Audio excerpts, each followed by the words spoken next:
In previous topic we have discussed Gauss theorem and its proof. Now we are going to discuss some of its applications.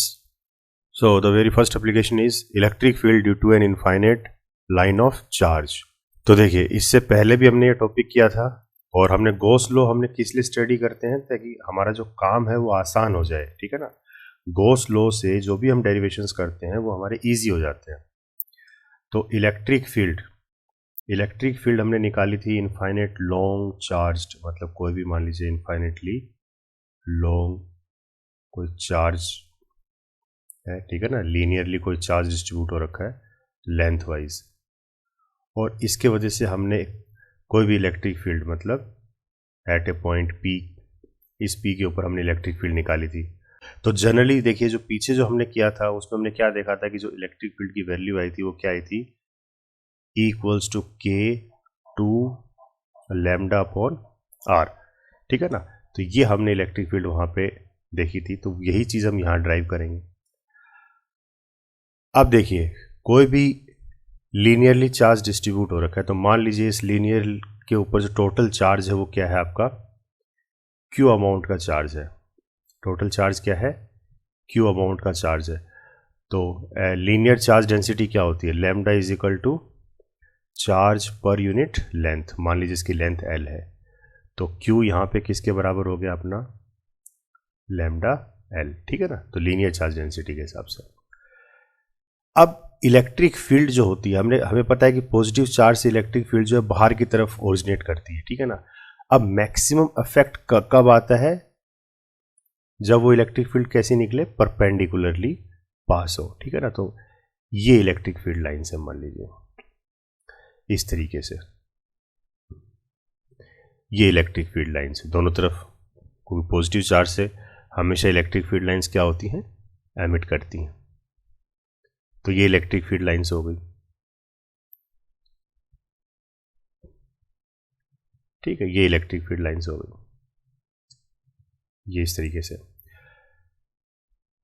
Electric field lines हमेशा surface के या charge के perpendicularly हम देखते हैं क्योंकि maximum effect के लिए, ठीक है ना।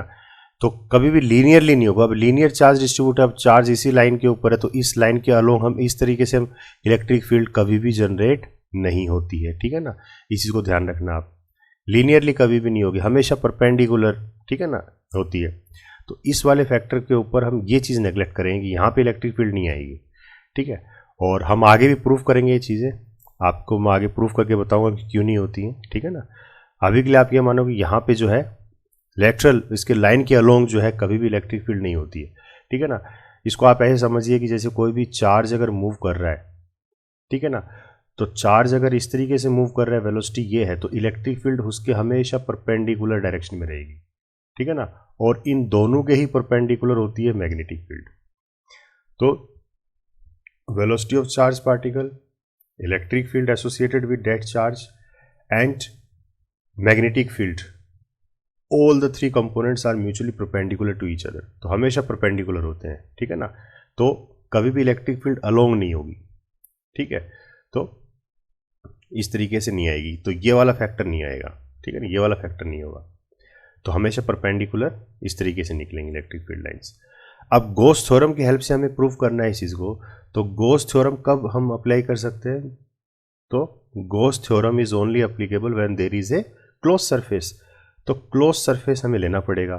तो मान लेते हैं कि ये जो आपका लीनियरली चार्ज डिस्ट्रीब्यूट हो रखा है, इसके चारों तरफ एक गॉसियन सरफेस हम ये ले लेते हैं इस तरीके से, ठीक है। एक क्लोज सरफेस ले लिया, एक सिलेंड्रिकल फॉर्म में मैंने एक इस तरीके से ये क्लोज सरफेस ले लिया, ठीक है ना। क्योंकि क्लोज सरफेस लेंगे तभी हम गॉस थ्योरम लगा सकते हैं। तो ये हमने एक इसके चारों तरफ एक क्लोज सरफेस मैंने एज्यूम कर लिया। अब ये कैसे सरफेस है, सिलेंड्रिकल सरफेस है। तो अब देखिए इसके ऊपर तीन सरफेस आ गए। तीन सरफेस कौन से आए, एक तो सरफेस ये हो गया, तो इसको नाम दे देते हैं अपन S1, ये सरफेस आपका S1 है। और एक ये लेटरल सरफेस हो गया, इसको नाम दे देते हैं S2। और एक ये बेस बॉटम सरफेस है जिसको नाम दे देते हैं अपन S3। तो तीन सरफेस है, तीनों सरफेस के ऊपर हम देखेंगे कि इलेक्ट्रिक फील्ड कैसे होंगी, ठीक है ना। तो अब इलेक्ट्रिक फील्ड जिसे हम आर वेक्टर से डिनोट करते हैं, जो डायरेक्शन शो करेगा इलेक्ट्रिक फील्ड की, और एक अपन अपने हिसाब से ले लेते हैं सरफेस के ऊपर, जो अपन स्मॉल सरफेस लेते हैं उसके ऊपर एक हम डायरेक्शन वेक्टर ले लेते हैं एन यूनिट वेक्टर, ठीक है ना। तो इन दोनों के बीच में हम एंगल देखते हैं, क्योंकि एज पर गॉस थ्योरम क्या होता है, E dot D S is equal to Q upon epsilon naught. तो ई डॉट डी एस, ठीक है ना, ये दोनों वेक्टर फॉर्म में ही है, ई डॉट डी एस, यानी कि हमें आर और एन यूनिट वेक्टर के बीच का एंगल हमें चाहिए, ठीक है ना, जो कि क्या होगा आपका थीटा एंगल होगा। तो वो देखने के लिए अपन क्या करेंगे, इन तीनों सरफेस के ऊपर एक नॉर्मल जो यूनिट वेक्टर है वो हम ड्रॉ कर लेते हैं। तो n1 सरफेस के ऊपर नॉर्मल यूनिट वेक्टर क्या होगा, तो देखिए मैंने नीचे डायग्राम बना रखा है, उसी में समझा देता हूँ आपको। तो देखिए ये मेरा लीनियरली चार्ज डिस्ट्रीब्यूटेड था, ठीक है, 3 सरफेस मैंने ले लिए। तो S1 सरफेस के ऊपर एक नॉर्मल ड्रॉ किया मैंने, n यूनिट वेक्टर ये हो गया मेरा, ठीक है ना। ऐसे ही S2 सरफेस के ऊपर एक n यूनिट वेक्टर मैंने ये ड्रॉ कर लिया, ठीक है ना, ये मेरा परपेंडिकुलर इस सरफेस के ऊपर, और ऐसे ये जो बॉटम सरफेस है इसके ऊपर n यूनिट वेक्टर मेरा ये परपेंडिकुलर है। तो 3 मैंने परपेंडिकुलर ये ले लिए अलग अलग सरफेस के ऊपर, 3 सरफेस है टोटल, ठीक है ना। और इलेक्ट्रिक फील्ड लाइंस मैंने आपको कहा था हमेशा चार्ज से क्या है परपेंडिकुलर इस तरीके से जाएंगी, ठीक है ना। तो अब हम देखते हैं कि तीनों सरफेसेस के ऊपर इलेक्ट्रिक फील्ड के साथ कितना एंगल बना रहे हैं। तो to find electric field near the line assume a Gaussian surface in the form of a coaxial cylinder as shown in figure, ठीक है। तो हमने क्या कर लिया, Gaussian surface assume कर लिया cylindrical form में। तो अप्लाइंग Gauss थ्योरम, तो ये क्लोज सरफेस और E डॉट डी एस किसके बराबर होता है, 1 upon epsilon not times the charge enclosed. तो टोटल कितना चार्ज एनक्लोज्ड है, तो टोटल चार्ज है Q, और Q किसके बराबर हो जाएगा, लैम्डा L, ठीक है ना, लीनियर चार्ज डेंसिटी के हिसाब से, क्योंकि लैम्डा क्या होता है, चार्ज पर यूनिट लेंथ, ठीक है ना।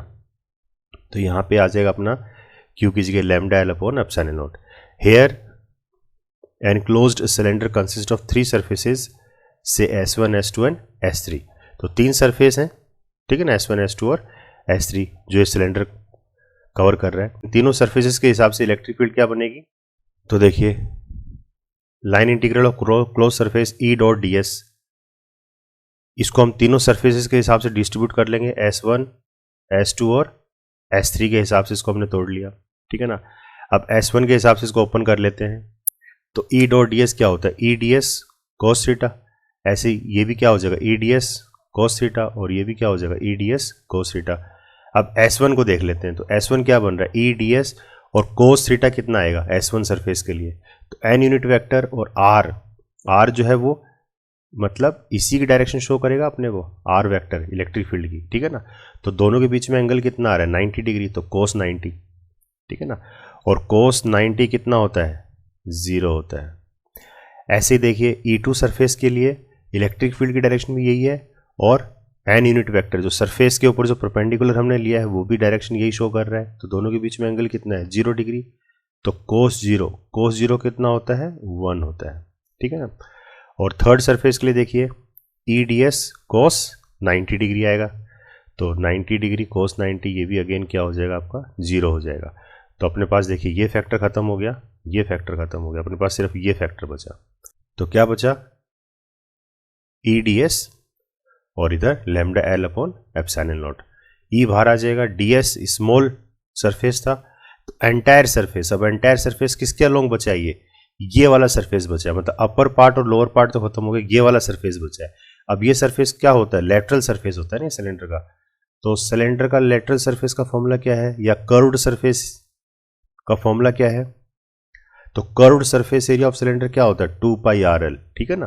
तो कंप्लीट कर्व्ड सरफेस कितना हो जाएगा 2 पाई आर एल, ठीक है ना। तो ये इंटीग्रेट करोगे पूरे एंटायर सरफेस के हिसाब से, तो ये आ जाएगा 2 pi R L, where L is the length of the cylinder, R is the radius of the cylinder, ठीक है ना। 2 pi R L lambda L upon epsilon naught. फिर इसको आप थोड़ा सा रीशफल करो, तो ई किसके बराबर हो जाएगा 1 upon 2 pi epsilon naught lambda upon R, ठीक है।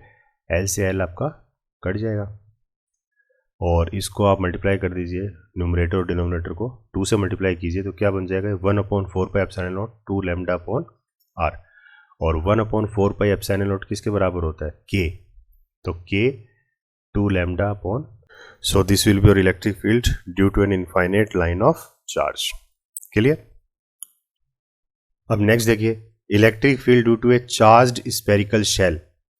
कोई भी चार्ज्ड स्फेरिकल शेल है हमारे पास, उसके वजह से हमें इलेक्ट्रिक फील्ड देखनी है, ठीक है ना। तो कोई भी स्फेरिकल शेल है, आप बॉल मान सकते हो, कोई भी स्फेरिकल कोई मेटल की बॉल मान लीजिए, ठीक है ना, और वो कैसा है चार्ज्ड है, ठीक है ना। अब उसके वजह से हमें इलेक्ट्रिक फील्ड देखनी है, electric field due to a charged spherical shell, ठीक है। तो इसमें हम 2 केस स्टडी करेंगे। पहला केस क्या कह रहा है कि to find electric field at a point at the interior of the shell. एक तो हम देखेंगे कि इसके इंटीरियर में कोई पॉइंट ले लेते हैं अपन, तो मान लीजिए सेंटर से लेकर इसकी जो रेडियस है ये क्या है कैपिटल आर है, ठीक है ना। तो एक हम इंटीरियर में कोई पॉइंट ले लेते हैं पी पॉइंट, यहां पे हम देखेंगे इलेक्ट्रिक फील्ड क्या होगी, और एक सेकंड हम केस करेंगे जिसमें हम एक्सटीरियर में देखेंगे, ठीक है ना, इस चार्ज शेल के एक्सटीरियर में देखेंगे कि वहां पे इलेक्ट्रिक फील्ड क्या होगी। तो हम इंटीरियर में देख लेते हैं। तो let Q be the charge on the shell of radius R. तो मान लीजिए इसके ऊपर जो नेट चार्ज है वो टोटल कितना है क्यू अमाउंट का है, और रेडियस क्या है इस शेल की कैपिटल आर है, ठीक है ना। To find the electric field at a point P at the interior of the shell. तो इस शेल के इंटीरियर में पी पॉइंट पे हम कोई इलेक्ट्रिक फील्ड ले लेते हैं, ठीक है ना। तो अब हमें क्योंकि गॉस थ्योरम लगानी है, तो गॉस थ्योरम तभी लग सकती है जब हम कोई क्लोज सरफेस लें, ठीक है। तो हम एज्यूम कर लेते हैं कि जो पी पॉइंट है उसको लेते हुए क्लोज सरफेस इस तरीके से बन रहा है, इस तरीके से, ठीक है ना। कंसेंट्रिक सर्कल हम ले लेंगे, मतलब कि हमने क्लोज सरफेस ले लिया और उस सरफेस के ऊपर हमने पी पॉइंट ले लिया, ठीक है ना। तो assume A Gaussian surface in the form of A concentric sphere, ठीक है ना। तो इस तरीके से, और इसका जो रेडियस है वो क्या हो जाएगा अपना स्मॉल आर हो जाएगा, स्मॉल आर। तो from Gauss theorem we have line integral of close surface E dot D S is equal to 1/ε0 the charge enclosed. अब टोटल चार्ज एनक्लोज्ड, तो अब ये पूरा स्फीयर जो है कितना चार्ज एनक्लोज कर रहा है, कौन से स्फीयर की बात हो रही है, अंदर वाले स्फीयर की बात हो रही है, ठीक है ना, जो हमने गॉसियन सरफेस जो हमने एज्यूम किया है। तो अंदर तो कोई चार्ज है ही नहीं, क्योंकि सारा का सारा चार्ज तो जो स्फीयर ओरिजिनल स्फीयर है उसके ऊपर है, तो अंदर तो कोई चार्ज है ही नहीं। तो इसका मतलब चार्ज क्या हो जाएगा 0। तो as mentioned charge is present only on the surface of the shell, any charge inside the shell is not mentioned. तो शेल के अंदर तो कोई चार्ज मेंशन है ही नहीं, यानी कि ये जो स्मॉल आर जो स्फीयर बना रहा है इसके ऊपर तो कोई चार्ज है ही नहीं, तो इसका मतलब चार्ज क्या हो गया 0। तो यहाँ पे Q की वैल्यू जब 0 हो जाएगी तो ये पूरा फैक्टर किसके बराबर हो गया 0 के बराबर हो गया। In another words you can say that the electric field will be 0 inside a charged spherical shell. तो therefore the electric field at the interior is 0 but the electric potential is not equal to 0, it is constant which is equal to potential on its surface, ठीक है। अब potential, तो क्या हमें समझ में आया कि इलेक्ट्रिक फील्ड किसी भी चार्ज्ड स्फीयर के अंदर क्या होती है 0 होती है, ठीक है ना। लेकिन इसका मतलब ये नहीं है कि इलेक्ट्रिक पोटेंशियल भी 0 हो, इलेक्ट्रिक पोटेंशियल जो है वो नॉन जीरो होगा, इलेक्ट्रिक पोटेंशियल नॉन जीरो होगा। अब इलेक्ट्रिक पोटेंशियल क्या होता है तो ये हम आगे पढ़ेंगे, ठीक है। तो अभी के लिए सिंपल ये याद रखो कि किसी भी चार्ज्ड स्फीयर के अंदर जो है इलेक्ट्रिक फील्ड 0 होती है, ठीक है ना। सेकंड केस क्या कर रहा है, to find the electric field at a point P outside the shell. तो अब ये हमारा चार्ज्ड स्फीयर है जिसकी रेडियस कैपिटल आर है, और हम इस चार्ज्ड स्फीयर के बाहर कोई पी पॉइंट के ऊपर हम इलेक्ट्रिक फील्ड हम यहां देखेंगे, ठीक है ना। तो वही बात है, आप एज पर गॉस थ्योरम तो इसको एक क्लोज सरफेस एज्यूम कर लो, ठीक है ना। तो पी पॉइंट को इस तरीके से लेना है ताकि उस आउटर सरफेस के ऊपर आ जाए वो पी पॉइंट, और एक कंसेंट्रिक सर्कल आपको ड्रॉ करना है हैविंग रेडियस स्मॉल आर। तो the surface of the outer sphere becomes a Gaussian surface at every point of which electric intensity E is the same directed radially outward along with an unit vector which is considered to be normal to the surface at every point। अब इसका क्या मतलब हो गया? तो इसका मतलब ये है कि हमने देखिए पहले पढ़ा है पीछे कि कोई भी चार्ज स्फीयर है, ठीक है ना, कोई भी चार्ज स्फीयर है। अब चार्ज स्फीयर है और पॉजिटिवली चार्ज स्फीयर है, तो पॉजिटिवली चार्ज स्फीयर से हमेशा इलेक्ट्रिक फील्ड क्या होंगी? बाहर की तरफ रेडियली आउटवर्ड डायरेक्शन में जाएंगे इलेक्ट्रिक फील्ड, ठीक है। ये हम पीछे वाले टॉपिक्स में पढ़ चुके हैं चीज़ें। इलेक्ट्रिक फील्ड जो है रेडियली आउटवर्ड डायरेक्शन में जाएंगी और हमेशा सरफेस के ऊपर से कैसी होती है? परपेंडिकुलर होती हैं, ठीक है ना। तो वही है। अब मान लीजिए मुझे इस पॉइंट के ऊपर देखना है, इस पॉइंट के ऊपर देखना है, पी पॉइंट के ऊपर की इलेक्ट्रिक फील्ड क्या होगी। तो मैं एक गॉसियन सरफेस ले लेता हूँ इस तरीके से, ये गॉसियन सरफेस ले लिया मैंने, और इस सरफेस के ऊपर मैं देखूंगा कि यहाँ से कितनी फील्ड लाइंस मेरी पास हो रही हैं, ठीक है ना। तो उसके लिए दो चीज़ें लूँगा, एक तो जो इलेक्ट्रिक फील्ड है ई, उसका डायरेक्शन वेक्टर ले लिया मैंने आर वेक्टर, और एक मैंने अपनी तरफ से नॉर्मल जो ड्रॉ किया है इसके ऊपर एन यूनिट वेक्टर, जो मेरे हिसाब से क्या है? परपेंडिकुलर है इसके साथ, और दोनों के बीच में ही एंगल क्या होगा? 0 डिग्री, ठीक है ना, मैक्सिमम इफेक्ट के लिए। तो वही कह रहे हैं, थीटा कितना आ गया? 0 डिग्री। तो for Gauss theorem line integral of closed surface E dot ds is equal to 1 upon epsilon naught times the total charge enclosed। तो इसको ओपन करेंगे तो E ds और cos थीटा मेरा 0 डिग्री हो जाएगा, और 1 upon epsilon naught charge enclosed, कितना चार्ज है स्फीयर के ऊपर? Q अमाउंट का चार्ज है। तो E ds Q upon epsilon naught, E बाहर आ जाएगा, और ये देखिए line integral of small surface, तो टोटल सरफेस कैसा था? स्पेरिकल शेल है, तो स्फीयर का टोटल सरफेस का फॉर्मूला क्या है? 4 पाई आर स्क्वायर।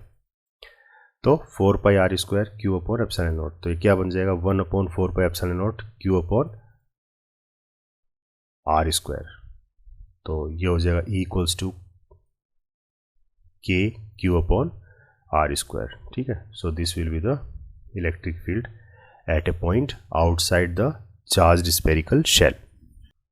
तो देखिए, the point outside the shell behaves like a point charge where electric field due to a point charge is equals to K Q upon R square studied previously. तो पीछे भी हमने यही चीज़ study की थी, ठीक है ना, और ये भी हमने गॉस थ्योरम से प्रूव कर दिया।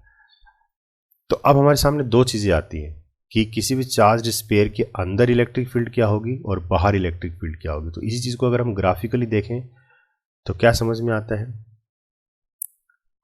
कि कोई भी चार्ज स्फेरिकल शेल है,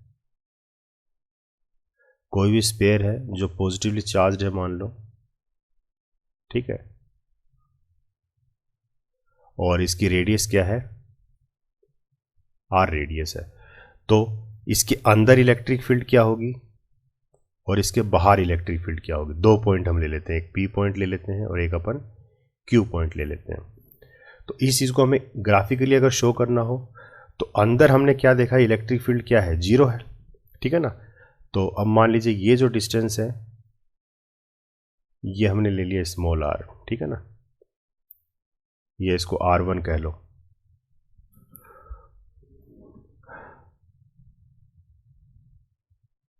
इस हिसाब से, और एक ये हमने ले लिया, इसको अपन r2 मान सकते हैं, ठीक है ना। तो दो डिस्टेंस पे हम देखेंगे। तो देखिए, अंदर स्फीयर के अंदर थ्रू आउट जब तक स्मॉल r कैपिटल R के बराबर नहीं हो जाता तब तक इलेक्ट्रिक फील्ड अंदर क्या रहेगी? 0 रहेगी। तो देखिए, अगर हम ग्राफिकली रिप्रेजेंट करें इलेक्ट्रिक फील्ड और R के बीच में अगर हम ग्राफ बनाएं तो देखिए, अंदर इलेक्ट्रिक फील्ड क्या है? 0 है, ठीक है ना। कब तक 0 है? जब तक स्मॉल r कैपिटल R के बराबर नहीं हो जाता तब तक तो इलेक्ट्रिक फील्ड 0 है। और एकदम से सरफेस के ऊपर इलेक्ट्रिक फील्ड क्या होगी? मैक्सिमम होगी। सरफेस के ऊपर इलेक्ट्रिक फील्ड क्या होगी आपकी? मैक्सिमम होगी। ऑन शेल सरफेस मैक्सिमम होगी। और जैसे जैसे हम इस शेल से दूर जाएंगे इलेक्ट्रिक फील्ड क्या हो जाएगी? इनवर्सली प्रोपोर्शनल हो जाएगी, ठीक है ना, with the distance. E is inversely proportional to R square, ठीक है ना। तो इस तरीके से हम ग्राफिकली भी इस चीज़ को रिप्रेजेंट कर सकते हैं। इसी तरीके से देखिए electric field due to an infinite sheet of charge, कि कोई हमारे पास इनफाइनाइट शीट है, ठीक है ना, कोई भी एक शीट है, चार्ज्ड शीट है इनफाइनाइट, और उसके वजह से मुझे देखना है कि इलेक्ट्रिक फील्ड क्या होगा। तो मान लीजिए इस पूरी शीट के ऊपर कैसा चार्ज है, पॉजिटिव चार्ज है, ठीक है ना, कोई भी मेटल की शीट मान लीजिए आप, और इसके ऊपर पॉजिटिव चार्ज है, और इसके वजह से मुझे देखना है कि इलेक्ट्रिक फील्ड क्या होगी, ठीक है ना। और ये भी हम गॉस थ्योरम की हेल्प से निकाल सकते हैं। तो कैसे निकालेंगे, अब देखिए एरिया वाइज आपका चार्ज डिस्ट्रीब्यूटेड है ना, तो एरिया डेंसिटी ऑफ चार्ज क्या होता है, तो लीनियर डेंसिटी होता है लैम्डा, ऐसे एरिया डेंसिटी क्या होगा, सिग्मा, ठीक है ना, चार्ज पर यूनिट एरिया, ठीक है ना, area wise charge density sigma से अपन डिनोट करते हैं। तो let sigma be the surface charge density of an infinite sheet of charge. To find electric field near the sheet assume a Gaussian surface in the form of right circular cylinder passing through the sheet. The cross section of it is A. तो हम क्या मान लेते हैं, क्योंकि हम Gauss theorem की help से करेंगे, तो गॉस थ्योरम के लिए हमें क्लोज सरफेस चाहिए, तो हम एक कोई गॉसियन सरफेस मान लेते हैं क्लोज। कैसा मानते हैं कि कोई सिलेंड्रिकल सरफेस मान लेते हैं अपन इस तरीके से, और हम ये एज्यूम करते हैं कि जो सिलेंडर है ये शीट के अंदर से ऐसे पास हो रहा है इस तरीके से, ठीक है ना। तो ये क्लोज सरफेस इस तरीके से, ये गॉसियन सरफेस, ठीक है ना। To find electric field near the sheet assume a Gaussian surface in the form of right circular cylinder passing through the sheet, ठीक है ना।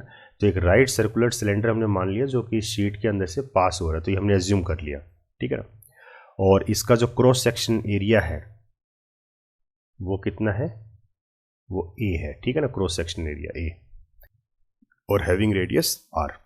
From Gauss theorem we have line integral of close surface E dot D S 1/ε0 the charge enclosed. तो total कितना charge enclosed हो जाएगा इसके अंदर, तो क्योंकि ये शीट है, मेटल की शीट है पूरी, तो चार्ज एनक्लोज्ड कितना होगा, तो एरिया सरफेस चार्ज डेंसिटी क्या होता है, sigma charge per unit area, तो चार्ज अपने पास क्या हो जाएगा, सिग्मा ए, ठीक है ना। तो सिग्मा ए अपना चार्ज हो जाएगा, तो sigma A upon epsilon not. और इस सरफेस को अपन 3 पार्ट्स में डिवाइड करते हैं, क्योंकि 3 सरफेस एरिया इसमें निकल के आते हैं, ठीक है ना। एक तो सरफेस एरिया ये हो गया, एरिया ऑफ क्रॉस सेक्शन, ये इसको S1 नाम दे दिया मैंने, ठीक है ना, S1। और एक ये वाला, इसको नाम दे दिया S2, और एक ये लेटरल सरफेस जिसको नाम दे दिया मैंने S3, ठीक है ना। तो इनके नाम रख दिए मैंने, इसको S1, S2 और S3, ठीक है ना। और इन तीनों सरफेस के हिसाब से मैं इलेक्ट्रिक फील्ड जो है मेरी वो देखूंगा। तो देखिए अब क्योंकि पॉजिटिव चार्ज शीट है, ये इस तरीके से पॉजिटिव चार्ज शीट है, तो जाहिर सी बात है कि इलेक्ट्रिक फील्ड हमेशा क्या होगी, इसके ऊपर परपेंडिकुलर निकलेंगी। इलेक्ट्रिक फील्ड परपेंडिकुलर होती है सरफेस के ऊपर, ठीक है ना, ये लेटरल एरिया है इसका, ये प्लेनर है, तो इसके ऊपर हमेशा परपेंडिकुलर निकलेंगी इलेक्ट्रिक फील्ड लाइंस, ठीक है ना। तो उसी हिसाब से इलेक्ट्रिक फील्ड लाइन इस सरफेस के ऊपर ये डायरेक्शन होगी, इस सरफेस के ऊपर ये डायरेक्शन होगी, ठीक है ना। और इस तरीके से लेटरल ये इलेक्ट्रिक फील्ड पॉसिबल है नहीं, ठीक है ना, हमेशा परपेंडिकुलर निकलती है, तो S3 सरफेस के ऊपर इलेक्ट्रिक फील्ड मेरी होगी नहीं, ठीक है ना। और फिर मैं एक यूनिट वेक्टर ले लेता हूँ नॉर्मल इन तीनों सरफेसेस के ऊपर, तो इसके ऊपर n यूनिट वेक्टर ये हो गया, इसके ऊपर n यूनिट वेक्टर ये हो गया, और इस सरफेस के ऊपर n यूनिट वेक्टर मेरा ये हो गया, ठीक है। अब इन तीनों को जब मैं एक्सपेंड करूंगा तो मैं क्या देखता हूं कि S3 के ऊपर जो इलेक्ट्रिक फील्ड है वो मेरी क्या है, 0 है, बाकी के 2 फैक्टर मेरे बच जाएंगे। तो देखिए सरफेस 1 के ऊपर EDS cos 0 आ रहा है, सरफेस 2 के ऊपर भी मेरा 0 आ रहा है, और सरफेस 3 के ऊपर 90 डिग्री, तो ये वाला फैक्टर मेरा खत्म हो जाएगा, cos 90 0 होता है। और तो ये दो फैक्टर मेरे बचेंगे, इन दो की वजह से इलेक्ट्रिक फील्ड आएगी। तो अब दोनों को कि सेम है तो ट्वाइस हो जाएगा, twice of line integral E D S sigma A upon epsilon not 2E, और ये सरफेस चार्ज डेंसिटी। तो ds क्या है मेरा, स्मॉल सरफेस है शीट का, एंटायर सरफेस क्या होगा, कैपिटल ए, एरिया के बराबर हो जाएगा, ठीक है ना, cross sectional area of the cylinder A.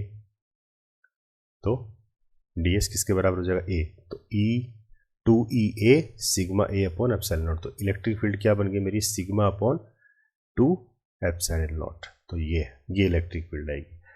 So this will be the electric field of infinite sheet of charge. अब देखिए इसी तरीके से electric field due to two infinite sheet, तो वो सिंगल शीट का हमने देखा था, ऐसे मल्टीपल शीट का भी हम देख सकते हैं। तो इनके डेरिवेशंस एज सच अपने को इतने इंपॉर्टेंट नहीं है, ठीक है ना, इनके ऊपर न्यूमेरिकल्स आते हैं, तो आप अगर एंड रिजल्ट अगर आप याद रख लोगे तो भी आपका काम चल जाएगा। तो देखिए एकदम सिंपल तरीके से आपको समझा देता हूँ, इसके डेरिवेशंस नहीं है आप लोगों को इतने, ठीक है ना, सिंपल ये रिजल्ट याद रखिए कि अगर मान लीजिए सिंगल शीट है अपनी, सिंगल चार्ज शीट है, ठीक है ना, मान लीजिए पॉजिटिवली चार्ज शीट है, तो उसके वजह से इलेक्ट्रिक फील्ड कितनी आती है, सिग्मा अपॉन 2 एप्सिलॉन नॉट, ठीक है ना। और इसी तरीके से अगर हम डबल शीट ले लें और मान लीजिए दोनों के ऊपर सेम चार्ज है, तो अब इलेक्ट्रिक फील्ड भी क्या हो जाएगी, डबल हो जाएगी अपनी,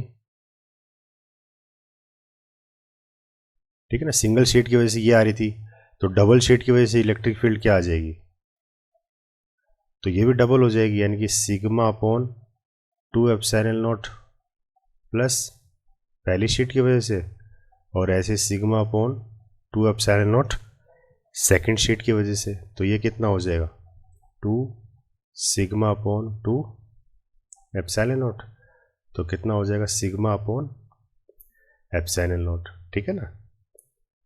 तो ये रिजल्ट आ जाएंगे। ऐसे ही अपोजिट चार्ज की मान लेते हैं दो शीट, ये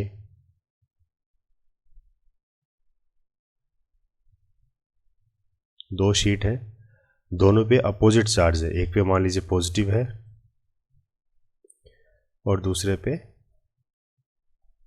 नेगेटिव है, ठीक है ना। तो यहां पे नेट रिजल्ट क्या हो जाएगा, E इज इक्वल टू पहले वाले के ऊपर सिग्मा अपॉन 2 एप्सिलॉन नॉट, और दूसरी की वजह से भी मान लीजिए सेम अमाउंट का चार्ज है तो नेगेटिव में आ जाएगा ना, minus sigma upon 2 epsilon naught. तो रिजल्ट क्या हो जाएगा, 0, ठीक है। तो इलेक्ट्रिक फील्ड 0 हो जाएगी। तो अपने को ये रिजल्ट्स याद रखने बस, एंड रिजल्ट्स ये न्यूमेरिकल में यूज़ होते हैं, इनके ऐसे ये डेरिवेशंस वगैरह नहीं है अपने को सीबीएसई में। क्लियर।